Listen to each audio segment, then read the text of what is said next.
When we were at the Israel Museum, Karis found in that final room where it had pictures of the Isaiah scroll, she found on that scroll Isaiah 40, verse 1. And what's the Hebrew word? Nakmu, which is comfort ye, or comfort, which is a very, very, very strange thing to say at that point. So, Isaiah is really two divisions. Chapter 1 to 39 is one. Oh, there's 39 books in the Old Testament. And then starting at 40 through 66 is 27. And there's 27 books in the New Testament. So the end of Isaiah chapter 39, Hezekiah has showed his kingdom to the Babylonians. And he finds out, the prophet comes to him and says that Babylon's destruction, or Babylon is coming to destroy Jerusalem in 100 years. And it says, and I quote from Isaiah 39, "Nothing shall be left." And he says to Hezekiah, "Your sons shall be eunuchs to the king of Babylon." That's the end. Then there's one more verse, chapter 39. And then you come to chapter 40 and says, comfort ye, comfort ye. How? And here's why. Isaiah chapter 40, verse number 2. There's four things that are there.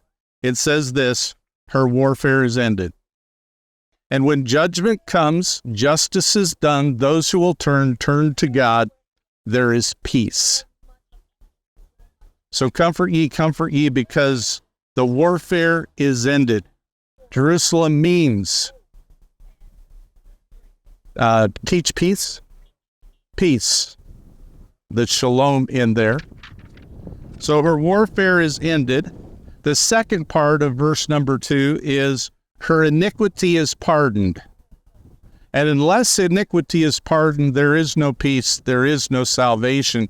But judgment can end because the iniquity is pardoned. And the same is true for salvation.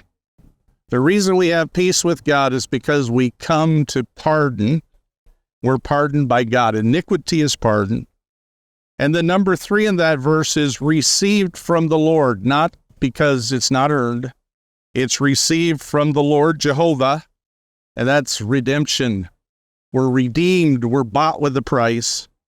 And then fourth of all, it uses an accounting term that says double or exactly matching, that our sin is exactly matched by his death. In other words, it covers it all. His price paid for our sin covers all our sin. It's all under him. So then that sets the stage for verses 3 on in chapter 40, which is this: Jesus is coming. Jesus is coming. Now, that's a double prophecy. Now, there's double prophecies throughout Isaiah, such as Isaiah chapter 7, verse 14, I think it is, where it says, a young woman shall conceive. And that'll be fulfilled in that day, and it'll be fulfilled in a future day when the virgin shall conceive. And when it talks about that, the first fulfillment of that prophecy is with the son given to Isaiah of Maher-shalal-hash-baz. Now, I don't know what Josh named their daughter, but it wasn't Maher-shalal-hash-baz. And aren't you thankful for that when they're looking for a Hebrew name? So I'm thankful it wasn't a boy. But we see here in Isaiah chapter 40 the promise of his coming, and it uses the terms like of when John the Baptist came, make straight her path. And the idea is when a king was coming in, there was a broad path for a broad celebration for him coming in. And so that was fulfilled in the first advent, but there's a coming second advent. So Jesus is coming.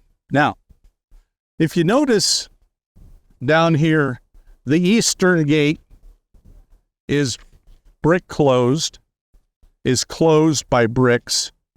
That actually took place in 1540 when Suleiman the Magnificent, because he had heard the prophecies that the Jewish Messiah would come through the Eastern Gate, he blocked those up. But notice another thing, all the tombs.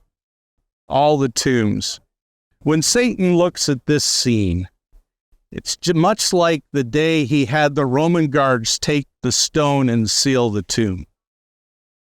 But that day is coming when Jesus comes again, and I believe that second coming, I believe in the pre-tribulation rapture, then 7 years, but at the end of the tribulation, Jesus will come, and it says in Zechariah chapter 14 that he'll land on the Mount of Olives, and this mountain, a broad way will be made open, and he will go down. This is also one of those twofold fulfillments. The first fulfillment of Zechariah chapter 9 was when Jesus went down on Palm Sunday through the Eastern Gate to the temple. Now that Eastern Gate is probably not exactly where the original one was.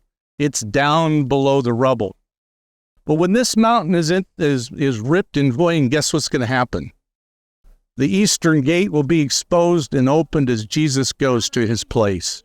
And that day is coming. Now some people may ask, well, where is that found? And Ezekiel chapter 43, verses 1 through 5, we don't have time to look at it now, but that's where that's part of in Ezekiel's temple, millennial temple, 40 to 48. So it's part of that. But he is coming again, we believe, through the Eastern Gate to take his throne on the temple.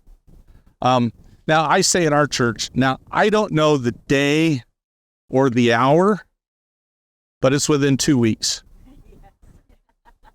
But today I'm going to change that. I don't know the day or the hour, but it's within 2 days. Now, I really don't know, but you know what starts tomorrow? The Feast of Trumpets. It was mentioned this week that a lot of the prophecies are accomplished on feast times. And wouldn't the Feast of Trumpets be a wonderful time? I don't know if it's this year. I don't even actually know, because in a sense, the rapture is not an Israel thing, it's a church thing. But I do know this, so often we don't live in light of his coming.